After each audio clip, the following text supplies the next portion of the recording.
오늘의 주요 뉴스 함께 살펴보겠습니다. 첫 번째 소식입니다. 대통령실이 최상병 특검법에 대해 거부권 행사를 예고하면서 정치권은 물론 사회 전반에서 큰 반향을 일으키고 있습니다.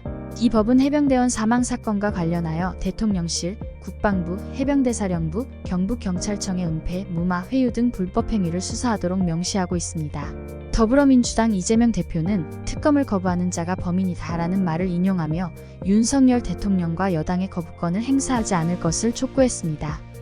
홍익표 원내대표는 대통령실의 거부권 행사가 국민적 저항을 초래할 것이라고 경고했습니다. 개혁신당 이준석 대표도 거부권 행사가 사태를 장기화시키고 부모의 마음을 다치게 하는 결과를 초래하지 않도록 요청했습니다. 대통령실은 이에 대해 사법 절차에 어긋나는 입법 폭거라고 반박하며 윤석열 대통령이 나쁜 선례를 남기는 것을 피하려 하고 있다고 설명했습니다. 이러한 상황 속에서 윤 대통령은 취임 2주년 기자회견에서 거부권 행사의 이유를 상세히 밝힐 계획이라고 합니다. 다음 뉴스입니다. 전국적으로 재건축, 재개발 정비 사업의 공사비가 크게 증가하면서 부동산 시장에 큰 영향을 미치고 있습니다. 최근 서울 강남구에서는 3.3제곱미터당 공사비가 1,300만 원에 이르는 등 역대 최고 수준의 공사비가 확정되었습니다. 이는 7년 전 계약했던 가격의 2배 이상입니다. 이러한 공사비 상승은 원자재 가격과 인건비 증가가 주요 원인으로 과거에 책정된 공사비로는 현재의 건설 비용을 감당하기 어려운 상황입니다. 이처럼 공사비가 1,000만 원대로 넘어서면서 조합원들의 추가 분담금 부담이 커질 것으로 보입니다. 부산 진구의 경우 조합원들이 각각 8억에서 9억 원가량을 부담해야 할 것으로 추정되고 있습니다. 이와 같은 상황은 건설업계뿐만 아니라 부동산 시장 전체에 큰 영향을 미칠 것으로 예상됩니다. 다음 뉴스입니다. 워런 버핏 버크셔 해서웨이 회장이 최근 인공지능 AI의 파급력을 핵무기에 비유하면서 AI가 갖는 위험성에 대해 우려를 표명했습니다. 그는 AI를 활용한 사기가 성장 산업이 될 수 있다며 비판적인 견해를 밝혔는데요.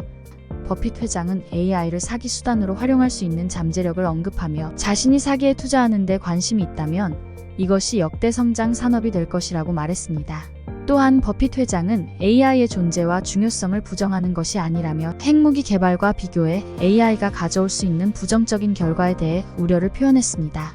그는 우리는 핵무기를 개발했을 때 진이를 병 밖으로 내보냈고 그 진이는 끔찍한 일을 해오고 있다고 말하며 AI도 비슷한 상황이라고 설명했습니다.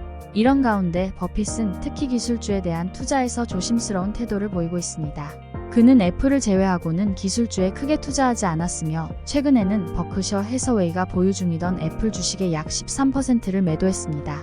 AI 붐에도 불구하고 그는 AI 관련 종목에 대한 투자를 주저하고 있습니다. 다음으로 과일 물가 뉴스입니다. 과일과 채소의 가격 상승이 소비자의 부담을 가중시키고 있습니다. 최근 농산물 유통 정보에 따르면 방울토마토의 소매 가격은 현재 1kg당 1,748원으로 1년 전 대비 42.2%나 급등했습니다. 이는 지난 3년간의 평균 가격보다도 50.2% 높은 수치입니다. 참외의 경우도 상황은 비슷합니다. 이번 달에 주로 공급되는 참외는 10개에 27,896원으로 1년 전보다 35.6%, 평년 가격보다는 36.1%나 올랐습니다. 참외는 지난 2월에 불리한 기상 조건으로 인해 작황이 좋지 않았던 것이 큰 영향을 미쳤습니다. 반면 수입 과일은 가격이 하락했습니다. 직수입 물량 공급으로 바나나는 21.8%, 망고는 17.4%, 오렌지는 7.2% 각각 가격이 내렸습니다. 다음으로 스포츠 뉴스입니다. 울버햄프턴의 코리안 가이 황희찬 선수가 또 다시 활약을 펼쳤지만 팀은 큰 점수차로 패배하고 말았습니다. 잉글랜드 프리미어리그 36라운드 경기가 맨체스터의 에티하드 스타디움에서 열렸습니다. 황희찬 선수는 팀이 0대3으로 뒤지던 후반 8분 장리크네르 벨가르드의 크로스를 논스톱 오른발 슈팅으로 연결, 골망을 흔들며 이 경기 연속골을 기록했습니다. 이로써 그의 이번 시즌 리그 득점은 12골 3도움으로 득점 랭킹 공동 11위에 올랐습니다.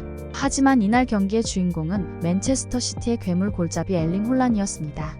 홀란 선수는 페널티킥 2골을 포함하여 총 4골을 기록하며 자신의 올 시즌 리그 한 경기 최다골을 경신했습니다. 그의 활약으로 맨체스터 시티는 이날 대승을 거두며 승점 81을 기록, 선두 아스널을 한 점 차로 추격하는 2위를 유지하고 있습니다. 황희찬 선수에게는 아쉬운 경기였지만 그의 연속 득점은 팀에 큰 힘이 되고 있습니다. 또한 맨시티를 상대로 이뤄낸 득점은 그의 경력에 있어 의미 있는 기록으로 남을 것입니다. 마지막으로 오늘의 날씨입니다. 어제는 전국이 흐리고 비가 내리는 날씨가 이어졌습니다. 오늘 기온은 아침 최저 14도에서 19도, 낮 최고 17도에서 22도로 예상되며 비가 오는 만큼 쌀쌀할 수 있으니 외출 시 따뜻한 옷차림을 준비하시기 바랍니다.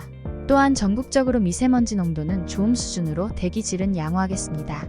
오늘과 같이 비가 많이 오는 날에는 외출을 자제하시고 특히 운전 시에는 미끄러운 도로 사정에 주의하시기 바랍니다. 오늘의 주요 뉴스는 여기까지입니다. 구독과 좋아요, 알람 설정은 뉴스 제작에 큰 힘이 됩니다. 시청해주셔서 감사합니다.